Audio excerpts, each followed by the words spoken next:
युगभिः श्रीकण्ठैः शिवयुवतिभिः पञ्चभिरपि प्रभिन्नाभिः शम्भोर्नवभिरपि मूलप्रकृतिभिः चतुश्चत्वारिंशद्वसुदलकलाश्रयत्रिवलया त्रिरेकाभिः सार्धं तव शरण को नाः परिणताः।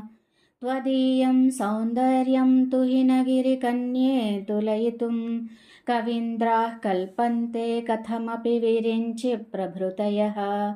यदा लोक्योत्सुक्यादमरललना यान्ति मनसा तपोभिर्दुष्प्रापामपि गिरिशसायुज्यपदवीं नरं वर्षीयांसं नयनविरसं नर्मसुजडं तवापाङ्गालोके पतितमनुधावन्ति शतशः। गलद्वेणीबन्धाः कुचकलशविस्रस्तसिचयाः हठात्त्रुट्यत्काञ्च्यो विगलितदुकूला युवतयः।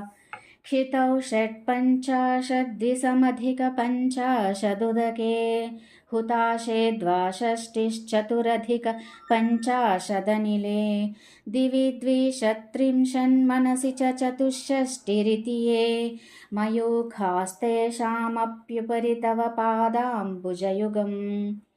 शरज्योत्स्नाशुद्धां शशियुतजटाजूटमकुटां वरत्रासत्रानस्फटिकघटिका पुस्तककरां सकृन्नत्वा नत्वा कथमिव सतां सन्निदधते मधुक्षीरद्राक्षा मधुरी मधुरीनाः फणितयः।